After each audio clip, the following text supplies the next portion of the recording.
searches, because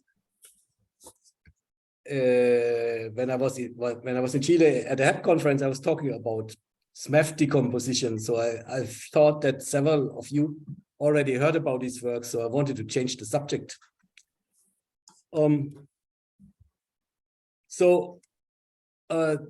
The outline of the talk is as follows. I want to give you a brief introduction, which is just why I'm interested in doing this, and what is this actually about. And then I would like to give an overview a little bit about what is the experimental situation for these heavy neutral lepton searches right now, or also in the next 10 years or so, I guess. And then I will come to something which is a little bit more theoretical, namely what is called here NRSMEFT. This is a standard model effective field theory extended with right-handed neutrinos. You will see in more details what this is about when I come to the subject. And then, if time permits, I will also go to NRLEFT. That is the low energy version of the NRSMEFT. More details later, before closing with a short conclusion. So let me start by giving you the introduction. The main motivation why we are interested in all of this is, of course, in the end, neutrino masses. This year we will celebrate this summer actually 25 years of the discovery of neutrino oscillations. A lot of time has passed. I am surprised to see this. Anyway, 25 years have passed, and now we know that neutrinos oscillate. We are really very sure that neutrinos have mass and non-trivial mixing angles. It has been confirmed in many experiments. And when you look at the current situation in the data, you see that we know a lot about the parameters which enter neutrino oscillations. So this plot here that shows the summary of the current status of the oscillation data. I've taken this from this web page. Obviously, I've taken it from the Valencian group. There are 3 groups in this world who do these global fits. Nowadays, they give you all very similar numbers. The fits have converged a lot. But since I'm from Valencia, of course, I will cite the Valencian group. So what do these plots show? They show the chi-squared distributions versus the 3 mixing angles which we have in oscillations. This one, theta 1,2, is also known as the solar neutrino angle. Theta 2,3 is also known as the atmospheric neutrino angle, and this theta 1,3 is known as the atmospheric neutrino angle. Down here are the 2 delta m squareds that enter the oscillations, the solar delta m squared and the atmospheric delta m squared. And last but not least, the current status on the CP violating phase. And in these fits, actually a lot of experimental data goes into these experimental fits. Now, the very short summary of all of this is that the 2 mass squared differences and the 3 angles, they have been measured with quite some precision after so many years, but there are still a lot of unknowns in neutrino physics, right? Hierarchy, which hierarchy is the correct one? So when you have the mass ordering like this here on the left, we talk about normal ordering, namely that the larger mass splitting, which is the atmospheric mass splitting, is on top, and the smaller mass splitting is at the bottom. Then we call this normal ordering. If it's the inverse, then we call this inverted ordering, logically, no? And if you look at these chi-square distributions again, there are curves which are in darker blue, and there are curves which are in purple.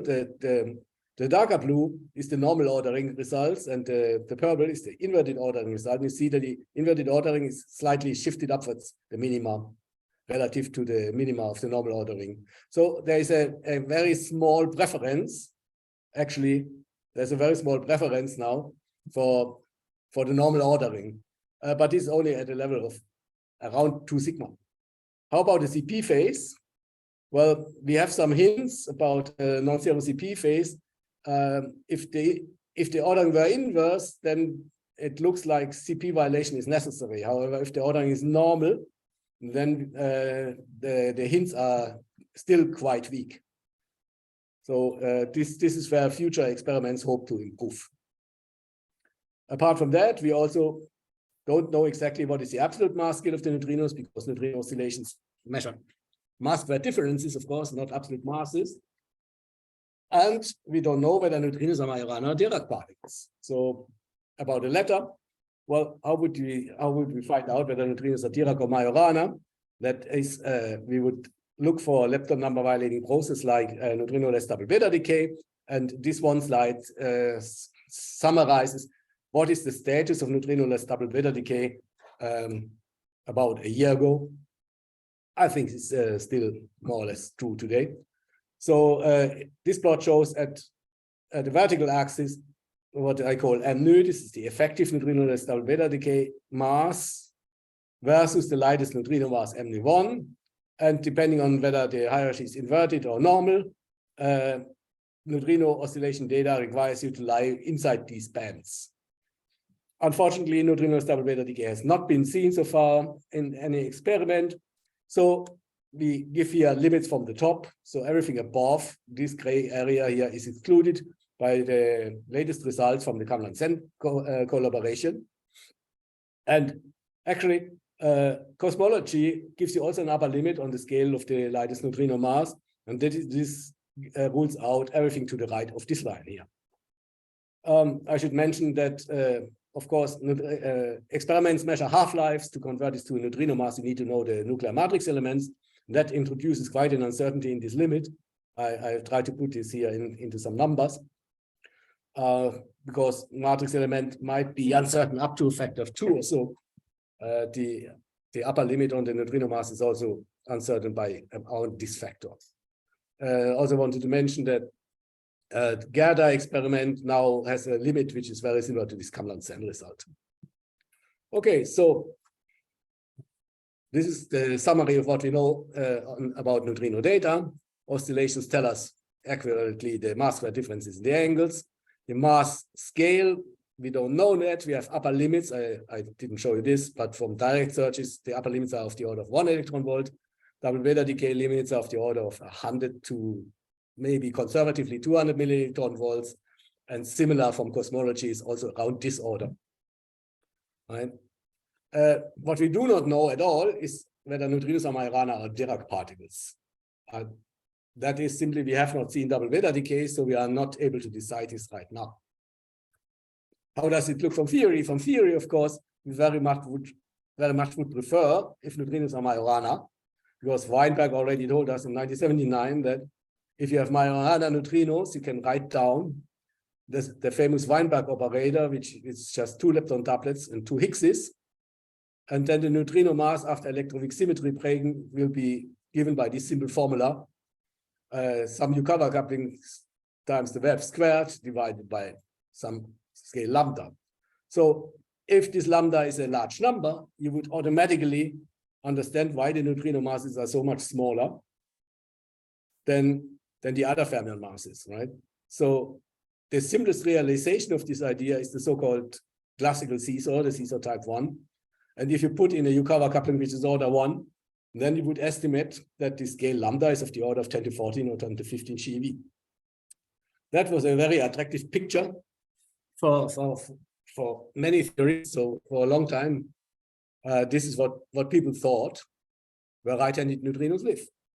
But of course, that assumes that you put here this Yukawa equal to 1, and we don't know what the size of the Yukawa is. In the standard model, we have Yukawa couplings, which are 1, exactly 1, namely the Yukawa of the top quark. The Yukawa of the electron, on the other hand, is 10 to minus 6.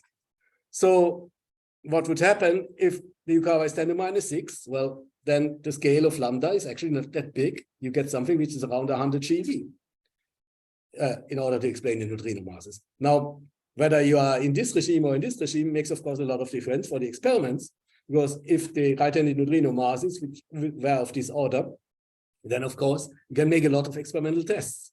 So maybe you're a theorist, you prefer only order 1 numbers, you prefer this solution, but if you're a phenomenologist, you actually prefer this solution, because then you can test it in experiments. Now, if such a state exists, what should we call it? Right-handed neutrino, heavy neutral lepton, singlet fermion. You will find all these names in the literature, and I can tell you what my personal preference is. And that brings me to the subject of the minimal heavy neutral leptons. So let me discuss this a little bit. What is a heavy neutral lepton? Well, from the point of view of an experimentalist, what you do is you search for a neutral Fermi object that decays to some charged lepton plus a W, or charged lepton plus pions, charged lepton plus mesons. So what you're looking is for an object which behaves like a neutrino, only heavier, and it has a reduced coupling to the standard model charged currents, charged and neutral currents. This suppression, which you usually parameterize as a mixing angle, right? You know from the start that this V cannot be order 1, otherwise we would have seen these states already in experiments decades ago. So if a N with a mass of the order of 100 GeV, a little bit larger, a little bit smaller, exists, then we know experimentally already that this mixing has to be small. Okay. So when I talk about a heavy neutral lepton, I'm thinking about such an object. There is some neutral object which has a reduced coupling to the gauge bosons, and it has a certain mass which is not predicted. Now, when I say this, I make no reference to any seesaw model, right? This is just, I introduce a new state, but I have no model for it, right? I have no explanation where the mass of the N comes from. And I do not specify either whether this N is a Majorana particle or Dirac particle, right? So this heavy neutral lepton, actually, this gives no explanation of neutrino oscillations at this point, right? If you want to make the contact to neutrino oscillation data, then you need to specify what model you are talking about. Now, saying this, it looks like, well, if you say you cannot make the connection to other data, what is the use of this heavy neutral lepton setup? If you then go to the seesaw or seesaw variants anyway, well, the answer is this minimal setup is what the experimentalists should use and what the experimentalists actually do use, usually, in the analysis of their data. Because if with this minimal setup, you have just the mixing angle and the mass, you can plot your discovery or your constraints in the plane of mixing versus mass, and different experiments can easily compare their reach and exclusion plots one to each other. So experimentalists, really, they should stick to this. Let the theorists then make the interpretation of what this data means in the respective model. Okay, but of course, I'm interested in neutrino oscillation data, so let's talk a little bit about the connection to neutrino physics again. Everybody, I think, in the audience has seen this equation before. This is the famous seesaw mass matrix. When you diagonalize, okay, I wrote it in a one generation notation just to simplify matters. Of course, you need to explain 3 generation data, and then it becomes a bit more involved because everything becomes matrices. But just to get a basic idea, in one generation notation, we diagonalize this simple 2 by 2 matrix, and we find there's a light eigenvalue which has this form, which I've shown you before, namely some Yukawa coupling squared times the wave squared divided by the mass of the guy here in the middle. What everybody knows this. What we usually don't think about very much is that this diagonalization actually leads also to a mixing angle between what was the active neutrino and what was the singlet neutrino. So after the symmetry breaking, the singlet neutrino, which was really a complete singlet under the standard model group, now has a smallet mixture of the active neutrinos. So this U alpha I, this is now a mixing between the singlet and the doublet scales, and is actually given by a Dirac mass divided by Majorana mass. And using this formula, you can rewrite this mixing and make a rough estimate, very rough, of course, that this mixing should be of the order square root of neutrino mass, light neutrino mass, divided by heavy neutrino mass. And of course, it's this mixing angle, which will appear in the production cross-section for these right-handed neutrinos if you produce them at an accelerator experiment. Now, what does this mean numerically? Well, this plot here shows the mixing angle squared now, not the mixing angle, but the squared of it, as a function of the right-handed neutrino mass in the naive seesaw explanation. That means I use this light neutrino mass divided by heavy neutrino mass as my estimate. And then for different values of the neutrino mass, I get different mixing angles.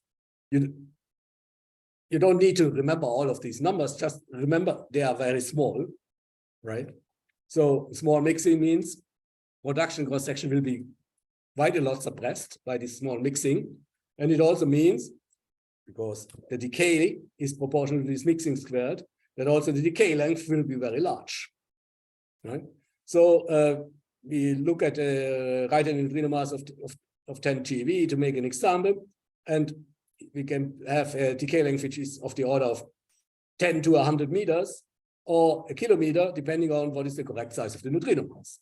Let me just point out that 1 electron volt nowadays is already a little bit large, maybe already excluded, right? But it's 0.05, which I use here. This is just the square root of the delta M squared, which explains the atmospheric neutrino data. So this is kind of a minimum mass that we know that at least one of the light neutrinos has. So if the right-hand neutrino mass is of this order, we get a few hundred meters of decay length, right?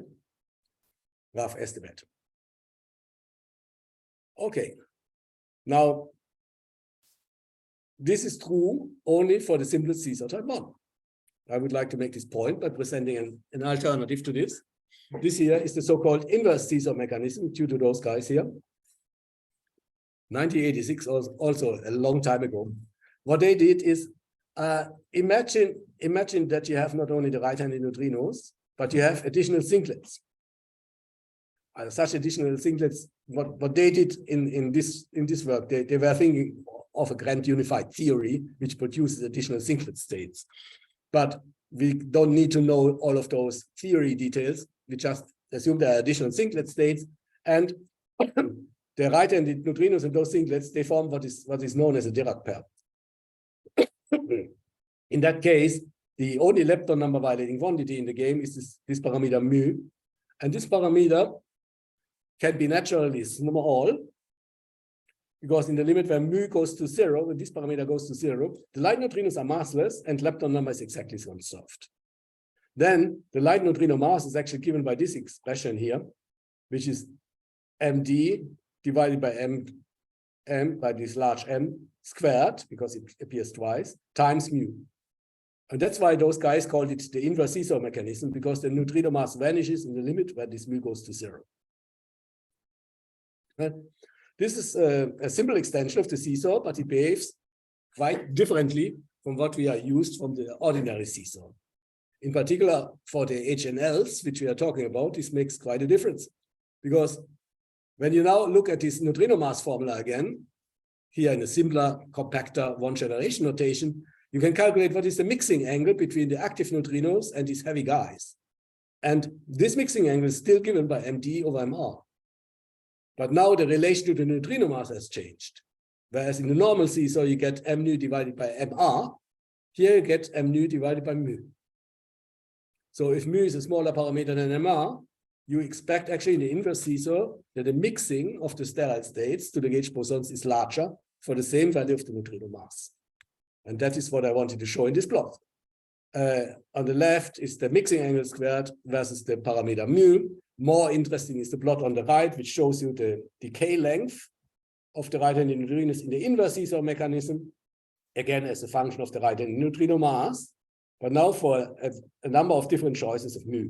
We have just chosen mu to be somewhat smallish parameters to make some examples. The gray line here, that would be the naive seesaw type 1 expectation. The other lines are for smaller values of mu. And then you can see that because the mixing is larger, the decay length in the inverse seesaw is smaller. In other words, experimentally, you would actually expect the inverse seesaw to be easier to find than the ordinary seesaw. Okay, but now enough about this connection with neutrino masses. Let me go to experiments. So the question is, where will we look for such long-lived particles? Because long-lived means particles traveling meters or tens of meters or hundreds of meters like we have in this seesaw example. And a lot of activity is going on at CERN right now, and this will actually even increase in the next few years. So the first detector which you think about long-lived particles are the main detectors of LHC experiments themselves, ATLAS or CMS. They are very good detectors. They cover nearly 4 pi of the interaction point, so they see everything is going on except the invisible stuff, of course. And they are very good detectors. Everything which decays there is recorded in principle. But of course, there's one disadvantage in these detectors. The LHC is a very noisy machine. No? If you ever seen event pictures at the LHC, you see they are full of tracks. So to find some rare events in this huge background is a highly non-trivial task, right? So remember, I was talking about small mixing angles. This gives you suppressed cross-section. We are looking for very rare events if you search for these HNLs. To make this in this busy environment is no easy task. So in the past few years, a lot of proposals came forward to make actually what is now called FAR detectors for LLP searches. The first one that comes to mind is the phasor experiment. Those guys, they realized that they could put a small experiment into a service tunnel, which is around 400 meters down from the interaction point. So there is a service tunnel in this area, and it's not very big, but you could put a small experiment there and search for neutral particles traveling along the beamline. The C tau would be of the order of half a kilometer, to which you are sensitive. And of course, because this tunnel is quite small, the disadvantage of such an approach is, of course, that you're not covering 4 pi. You're covering a very small fraction of the 4 pi, so you lose a lot of events. But since this experiment is in the forward direction, and in the forward direction at the proton collider, all the cross sections are boosted in the forward direction, you can still hope to see something here. By the way, phasor has 2 different experiments under the same name. One is the phasor itself, the other is the so-called phasor nu. Phasor nu is looking for neutrino events from the LHC beam, and they actually published not very long ago their very first results of last year's run, and they have over 100 neutrino interactions above 100 GeV of energy. First time such accelerator neutrinos have been measured. A great success for the collaboration. Anyway, for the future, they will need to get bigger, and this is under discussion and not yet approved. Then I wanted to mention Codex B. Those guys, they came up with the idea, when you look at the hall where LHCb is located, you will see that there is empty space because LHCb is kind of half a detector only. So there's an open space, and they thought about putting a detector there. And this has the advantage that you're closer. A 10 by 10 by 10 meter cube would cover much larger solid angle than phasor does. But the disadvantage is, of course, you are at LHCb, and that is much less luminosity than what CMS or ATLAS get. The biggest of the experiments that have been proposed, that was actually proposed even before phasor, is the Matusla. The problems with the underground experiments is they're very restricted in size because the halls are restricted in size. So those guys said, why to go underground? Why not put a detector on top of ATLAS? Right? So we are shielded from the rock between ATLAS and the surface. And then we can look for events which are upgoing, and they come then from ATLAS, so we can determine this. The original proposal was to make a huge experiment, 200 times 200 times 20 meters in size, a huge volume, just above ATLAS. Later, the same people realized that there is a plot of land very near CMS, which is owned by CERN. And they come up with the idea, okay, if we move Matusla there, we dig a hole a few meters down. So we are actually not so far away from CMS as we are here from ATLAS. Then we can make Matusla smaller and get the same coverage in solid angle. So if a quarter the size, just being a little bit lower, you get nearly the same sensitivity. It's not yet 100% decided, but if Matusla gets approved, it will probably go to CMS. The next one I wanted to mention is Anubis. That is a more recent proposal. Those people here, they realized that above Atlas, there is actually a big shaft, an access shaft. This shaft was used, and is so big, because it was used to lower the magnets of the LHC when the LHC was constructed. So it's something like 60 meters of diameter to lower the magnets of the LHC. Now you can put tracking station into this access shaft, and this covers something like 60-meter diameters and 60 meters of height. So you get an intermediate side experiment covering quite a lot of solid angle, and because it's relatively close, right? So for a little bit, a very modest investment, you can make a quite sensitive experiment. The only disadvantage is, since you are so close, you have to worry about backgrounds. Okay, there's a long list of other proposals. I'm spending too much time on all of this, so I will jump over this very quickly. Facet was proposed last year. Alex, this is the experiment, will probably not take place because they wanted to replace the Alice detector, and Alice, I think they will continue. And there are other experiments. SHIP is also at CERN, but it is not using the LHC beam. It plans to use a beam dump. And the Dune experiment in the United States for measuring neutrino oscillations has also a near detector, which you can use for HNL searches. And there are several more. So where do we stand right now? So let me show you this plane. Here is the mixing angle squared. Here's the HNL mass. There's gray areas here. They are already excluded by previous experiment. I just named the 3 most sensitive ones in these areas. You can find a summary of the limits in this white paper to Matusla, if you are interested in the references. And now we can look. So this is what the situation will look in a few years from now, if at least some of the experiments which I mentioned now will be built.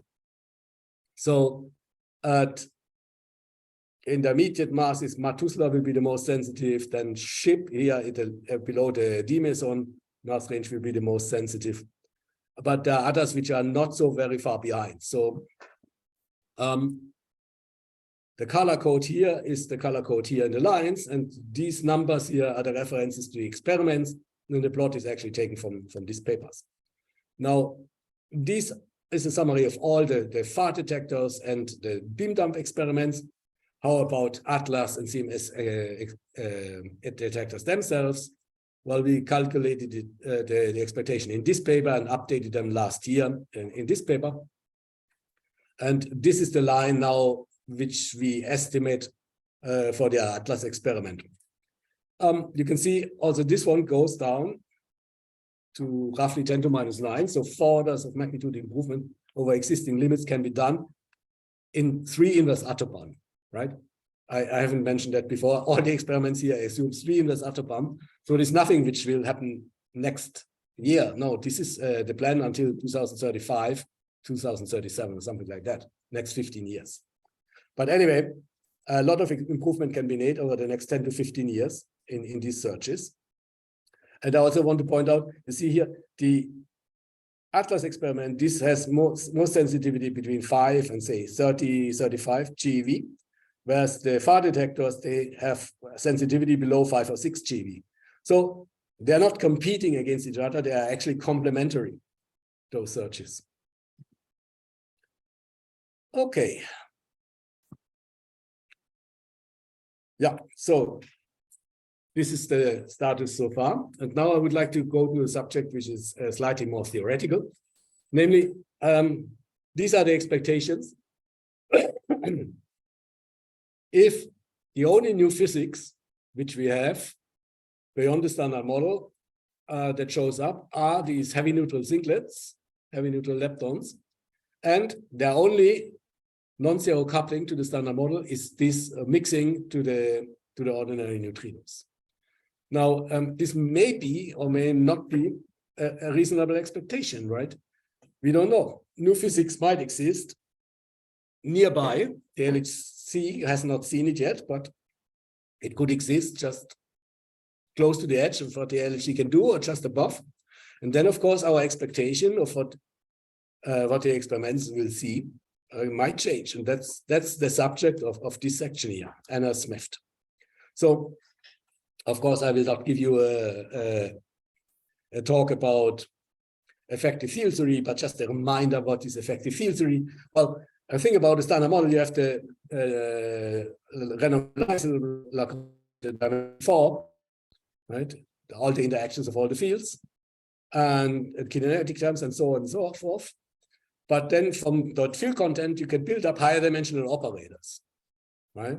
These higher dimensional operators, they in principle can go to infinite dimensions, and it's an infinite tower of operators, right? However, these operators, they come suppressed with a scale, by a scale lambda to the power of d minus 4, where d is the dimension of the operator.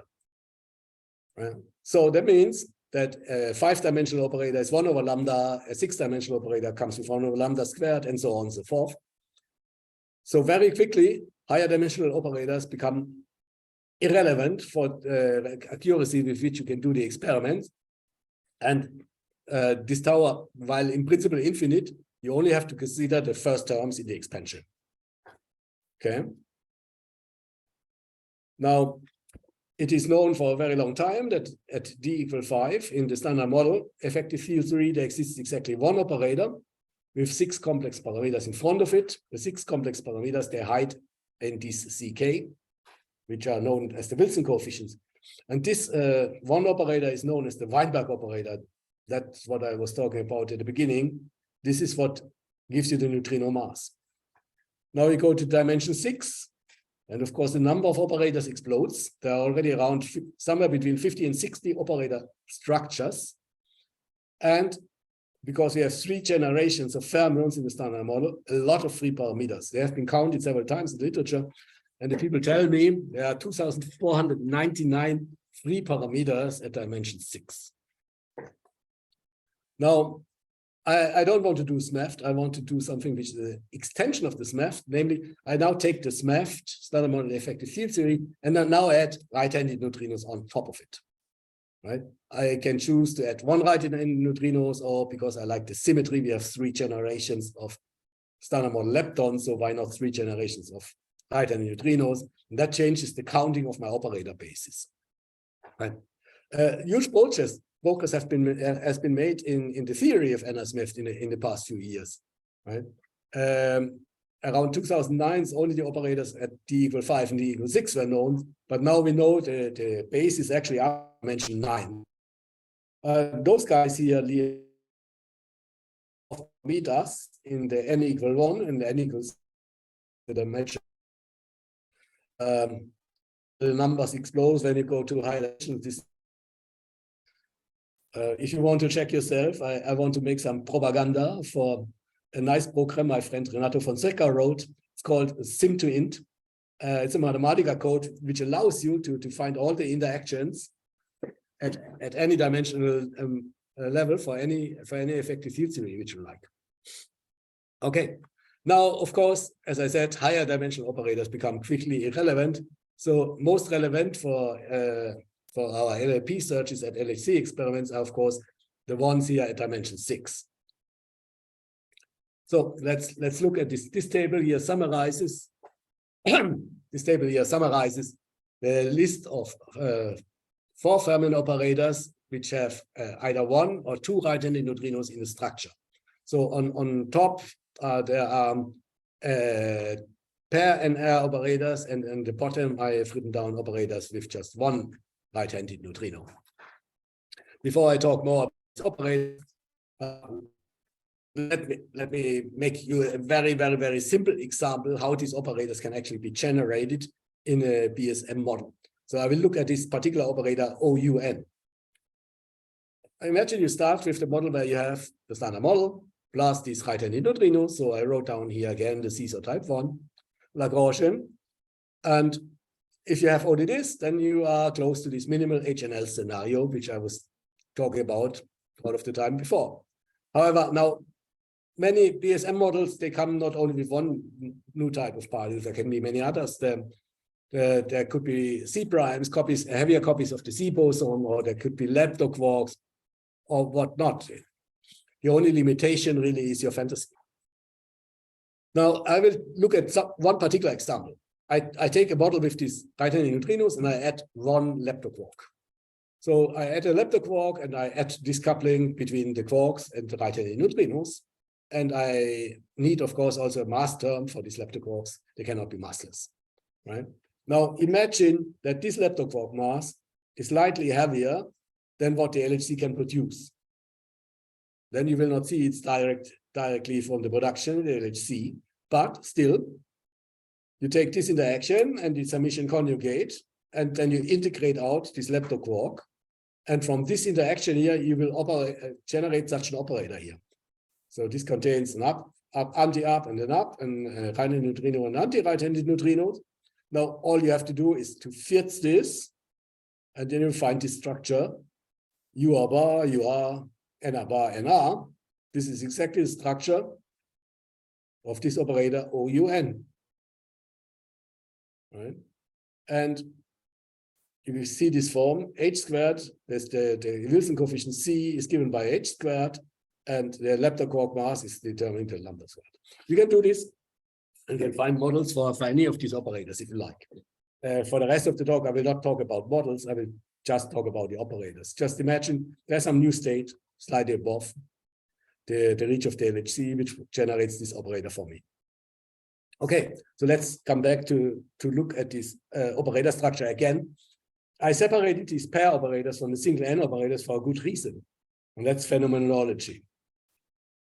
If you look at the pair operators first, you will see that you can actually collide quarks to generate pairs of the N's. If there is more than one N, you can use this operator to decay to the lighter N. But the lightest of the N's, that will be stable if there is no other operator or no mixing present, which means you can use pair operators to produce the NRs at the LHC, but then NRs will decay via mixing. So production and decay will be decoupled if you have a BSM model which makes only pair operators. On the other hand, if you have a model which generates single NR operators, right? You collide two protons to generate a right-handed neutrino and a charged lepton. Then this right-handed neutrino can decay back to some light mesons plus a charged lepton. Now it's kind of obvious if you make the operator large to have large production cross section, it means that also the decay will be fast because the operator will also decay the particle. So the phenomenology of double N and single N operators will be quite different. Before showing you the results, what we can expect for the different operators, let's look a little bit first at cross sections, production cross sections. So these plots here show production cross sections. The plot on the left, well, for one specific example operators, but I can tell you for all pair N operators, the cross section looks similar. They're just different by some numerical factors. The left shows actually the production cross section as a function of the scale lambda of my new physics for 3 different values of the right-handed neutrino mass. And on the right plot, I do the opposite. I plot versus the neutrino mass and choose 3 different scales lambda to give me the cross section. So, of course, as the function of lambda, the cross section drops very fast because the operator is 1 over lambda squared. The cross section is the operator squared. So we have the cross section is proportional to 1 over lambda to the 4th. It goes down quickly if lambda becomes large. On the other hand, for fixed lambda as a function of the Mn, you can see that for a long time here, between sub GeV and 100 or 200 GeV, this stays relatively flat. And only for several hundred GeV, the cross section now goes down when you reach the kinematic edge. This is important because that will allow you to produce right-handed neutrinos with relatively large masses, as you will see in a minute. Okay, so this is the cross section for right-handed pair operators. I also wanted to show an example of the cross-section for single NR operators. Just some numbers, 10 femtobarns, 100 femtobarns here, right? So 1 femtobarn, 10 femtobarns here, just to show that the order of magnitude is not so much different. Again, this is a function. Now, this plot is a single NR operator production cross-section as a function of the right-handed neutrino mass. There are different operators which gives you slightly different cross-sections. And for this numerical examples, I actually have chosen a scale lambda of 5 TeV, already quite some sizable number. And then there's this gray line here in the background, that is the production cross-section you would expect from the mixing mechanism for a particular value of the mixing. Okay. Now,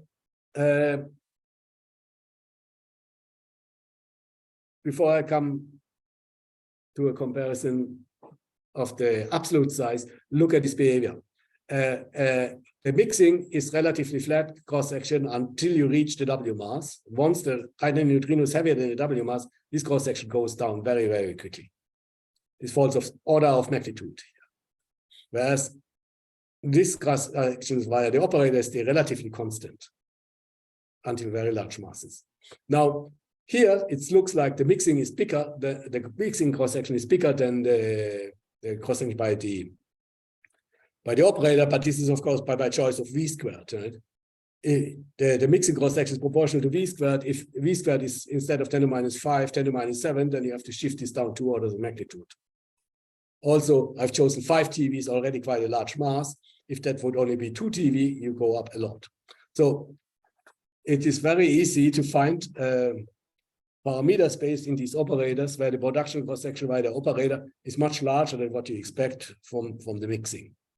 So that this looks here larger is just my choice. Okay, now to the results. We have simulated all these far detectors and also the expectation for Atlas, switching on the different operators.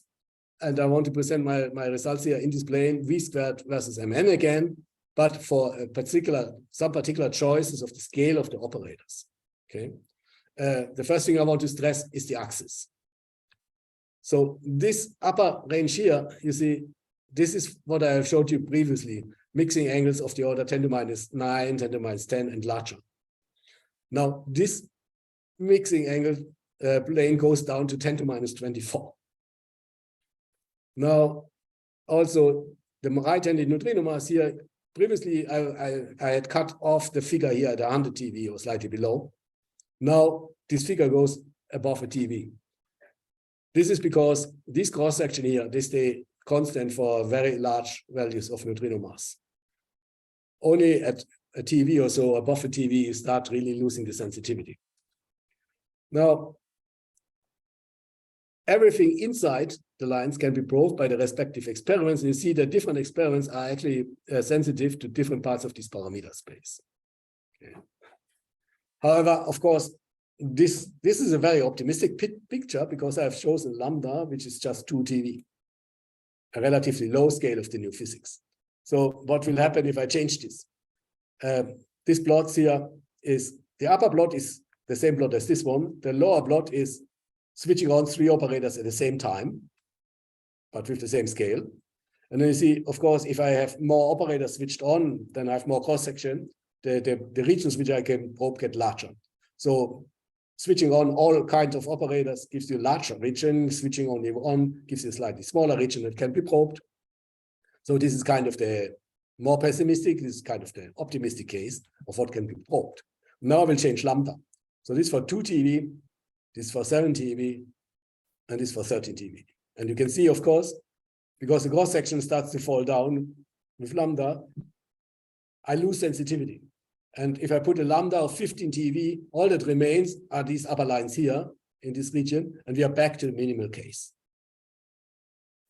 So conclusion, if there is new physics in these operators, in the form of these operators, in a lambda between, say, 2 and 10 TeV, then we can find much larger HNL masses in this experiment in the future. If the new physics is above that, then we are effectively back to the minimal HNL case. Okay, this is for pair operators. The results for single NR operators, as advertised, they look very, very differently. Because the single NR operators, they not only add production cross-section, they also make the right-handed neutrino decay faster. Now we are actually looking back to a very restricted mass range. So everything inside those curves can be probed by Atlas and CMS in the future. And the color codes is just the coefficients of different operators, to make a few examples. But the reach ends at 50 or 50 few GeV instead of a TeV. The reason simply being that for this search, we assume that Atlas finds a decay via displaced vertex. If the right-hand neutrino mass is larger, the final state still exists and could be found, but if you don't have a displaced vertex to trigger on, you get a lot of background and your sensitivity deteriorates very quickly. So that's why we limited ourselves to searches which can find actually displaced vertices. But then, despite the fact that, okay, the mass range is not as good as for right-hand neutrino pair operators, you see, we can probe relatively large values of lambdas here, up to 20 TeV or so, could be probed in these operators. Okay, how am I doing with time? Maybe there is still time. You have time, Martin. Okay, yeah, I think a few minutes. I will make this last part short.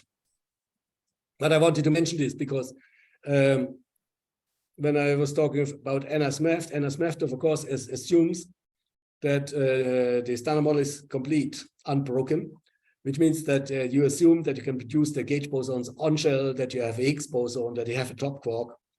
Now, this is true if you consider directly quark-quark collisions at LHC, which happen at a relatively large energy. But what about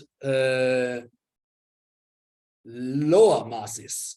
So if you think about it, at the LHC, you have lots of QCD interactions, right? The QCD interactions, they will produce relatively soft, but lots of, in number, mesons and other stuff from the collisions. And those mesons, they can then decay into standard model particles, and also instead of decaying like meson A decays to meson B plus a lepton and a neutrino, it can decay meson to meson plus a lepton and a heavy neutral lepton. Now, if that happens, you are actually in a regime where the quarks are already hadronized. You are no longer in an NRSMEFT, in an effective standard model effective theory. You are in a phase where the electro-weak symmetry is already broken. Higgs and W bosons are integrated out. So you go from NRSMEFT to NR-left. This changes the structure of your operators and actually gives you also now lepton number violating operators at dimension 6. Right? Okay, these operators, again, they have these structures are written down in these tables, only the pair operators. If you're interested, there are, of course, also operators with single NRs. You can find them in these references if you are interested to look at them. I will jump over these. Okay, let me mention it. If you are at NR-left, you can, of course, run up or run down the operators from the NR-left to the NR-SMEFT or vice versa, and you can match between the two theories. These are the matching coefficients. I don't want to give you the details. More interesting for the phenomenology is this one. Here are the numbers of D mesons and B mesons the LHC will produce in 3 inverse autobahn. And you see that the D mesons are of the order of 10 to 16 D mesons and of the order of 10 to 15 B mesons. So if you have so many mesons, you can test very, very small branching ratios, you can imagine. And that's why we are interested in this mass regime, right? So NR-left operators now will make the mesons decay into right-handed neutrinos, or meson decay into a lighter meson plus right-handed neutrinos. It can also happen meson decays to neutrinos plus charged leptons. Okay? And because you have such a huge number, you can probe, okay, you can probe quite large new scales in the operators, as you will see in a second. But before that, I wanted to show you this calculation. This calculation is here showing now the branching ratio for the decay of a B meson into a lighter meson. Different lines are explained here, right? As a function of the right-handed neutrino mass. So branching ratios here of the order of 10 to minus 5, if the coefficient of the operator is of the order of 10 to minus 3. 10 to minus 5 seems to be a small number, but remember we have 10 to 15 mesons. So we can measure branching ratios down to, I don't know, 10 to minus 11, 10 to minus 12. So we can measure very small branching ratios. We can get strong constraints on these coefficients. Okay. I also wanted to mention that if you look at this function of the mass, there is this blue line, which is the two-body decay of the B0 to NN. This is suppressed at small mass due to helicity. This is true in this example, which is a lepton number conserving operator. If you have a lepton number violating operator, you don't have this suppression. So you get a large branching ratio even down to very small masses. This actually makes this difference between lepton number conserving, lepton number violating operators actually explains why later we have a difference between lepton number conserving, lepton number violating operators in terms of sensitivity. So you can now plot the results in different ways. One possibility is to fix the size of the operator and then plot again in this plane right-handed neutrino mass versus mixing squared. This is the example shown here. As you can see, the right-handed neutrino masses which we are considering here is much smaller than what I was talking about previously, because of course you would like to produce those right-handed neutrinos from the decay of the mesons. So the upper limit is on the right-handed neutrino mass is determined by the meson mass itself, or in the case of these pair operators by half the meson mass. But you can again exact to very small mixing if you have a sizable coefficient. You can also turn this around and look at, okay, let's fix the mixing at some particular value. What is the size of the coefficient which we can test? And I find this plot I find actually more impressive because you can see here for mixing of 10 to minus 10, we go down to 10 to minus 4 TeV. For mixing 10 to minus 7, we go down to 10 to minus 5 TeV squared again. So what is the meaning of such a small coefficient? You can run the operator up to the NRSMEFT and then convert this to a scale. And you see that you are sensitive only to relatively small right-handed neutrino masses, but because you have so many mesons, you are sensitive to very large new physics scales of the order of 100 or 700 TeV in the best case. Okay. Yeah. Here you see the difference between the LNV and LNC operators. In the end, it looks like the coefficient C is slightly more constrained in the LNV operators, but not by much. Then you have to reconsider that the LNV operator in the SMEFT runs like a dimension 7, and the LNC runs like a dimension 6. So you have for the LNC operators 100 TeV in the best case, and in the LNV operators, say something like 10 or 20 TeV as for the sensitivity. Still impressively large number, even for the LNV. And that also brings me more or less to my conclusion. Interest in searching for these HNLs or for long-lived particles in general has increased in the past few years a lot because there's a lot of experimental activity at CERN in this direction right now, which also, of course, motivated. Well, there are many proposals. I list here those just to remind you. But this also, of course, renewed the interest from theoreticians to study models of LLPs and see what we can learn if we can find any signal in any of these forthcoming experiments. I would like to make the point again. Right? I don't know what the mass of the right-handed neutrino in the seesaw is. But if it is light enough to be produced in this experiment, then neutrino mass, the smallness of the neutrino mass tells me this NR is automatically a long-lived particle. That's not something you have to put in by hand. It's if the right-handed neutrino is there, it must be long-lived, which I think is a strong point in favor for these searches. Right? There is large discovery potential in these new experiments. Several order of magnitude improvement can be made in the next 10 to 15 years. Or I hope they will not only improve the limits, maybe they even find some of these states. That would be fantastic, of course. And I also have shown you that how this minimal HNL picture changes if you now add more new physics to the game, which give you a lot of possibilities to probe different scenarios in the near future. Yeah, and I think I stop here. Thank you very much for your attention. Thank you very much, Martin, for your very nice and very complete talk. Question from the audience?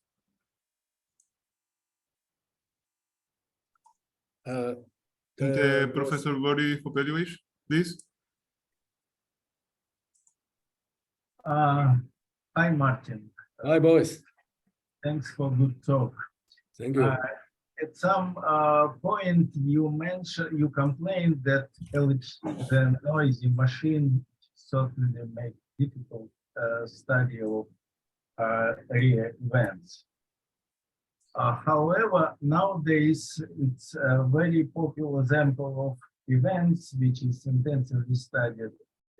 I know data from ALICE or LHCb. They are called ultra-peripheral collisions. These are collisions of two nuclei when they miss each other and remain either intact or slightly excited, so they keep going forward and backward. However, their fields, electromagnetic or ionic fields, interact, and people study, say, photon-photon interaction. The ground is extremely low. You just diffractively produce.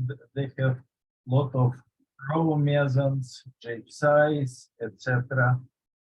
And if you replace vector current by axial current, you easily produce directly neutrino or axial vector mesons. So in any case, all these events have extremely low ground, and maybe you should take a look at this. It's very popular now topic. You can click Inspire UPC and you will see a lot of publications. So this is my point. Yeah, thank you very much for the comment.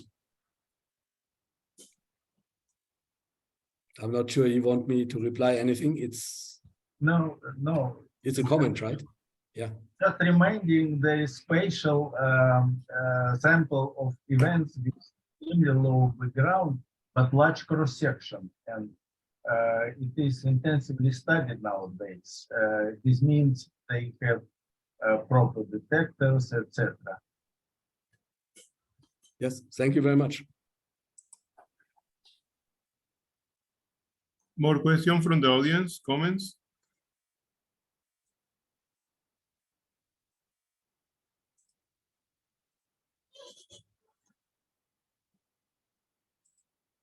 Yes, I have one question. Just continue. One question, do you hear me? Yes. Yes. Okay, yes. On those pages 37, 38, do I interpret it correctly that NRSMEFT does not improve the upper bounds of heavy light mixings if for the masses, lower masses, masses of neutrino below or 10 GeV or so, unless lambda of new physics is very low? You mean you don't see a change here at the low side of the mass, right? Yeah, if lambda is very low, yeah, I see improvement. But yeah, here, when we go to 7 TV, there is still some change. Okay, I didn't notice. Yeah, but you see, at these light masses, these NRSMEFT operators are not so interesting. There you have to go to this NR-left. This is how the situation changes in the NR-left. Yes, NR-left is much better. Yeah. Yes. Right. So you see the bounce will go up, also down here, but you have to do the calculation in NRSMEFT. So this plot, I'm afraid, is a bit misleading because I show you this range, but then the NRSMEFT does not contribute here. You have to do the NRSMEFT calculation. So I should unify with the NRSMEFT this picture that you see the improvement here as well. It's not so easy, right? Okay, thanks. Yeah. More questions, comments?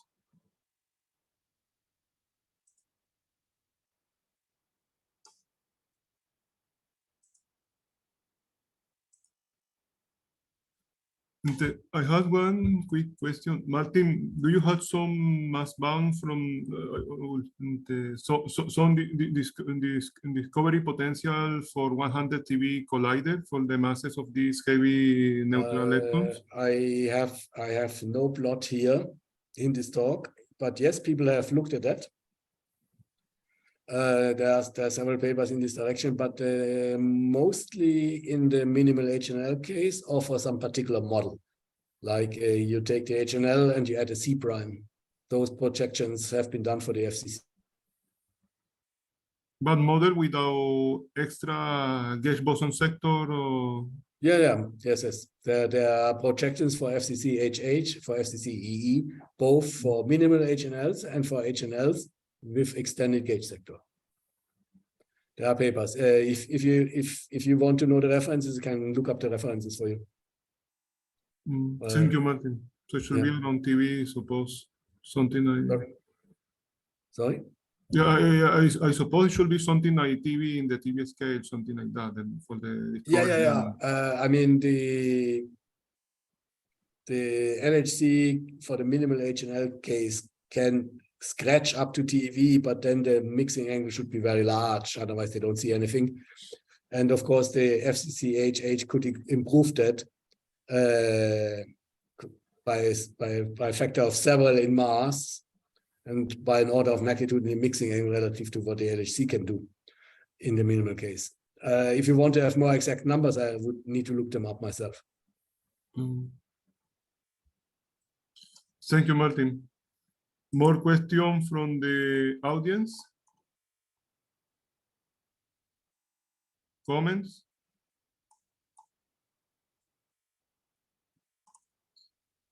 If there are no more questions, we send the speaker again for the excellent talk and very complete talk. And we meet you at the next seminar. Thank you so much, Martin. Yes. Thank you, Thanks Martin. for the attention. Thank you. Thank you. Bye, everyone. Thank you, Martin. Bye. See you. Bye. See you.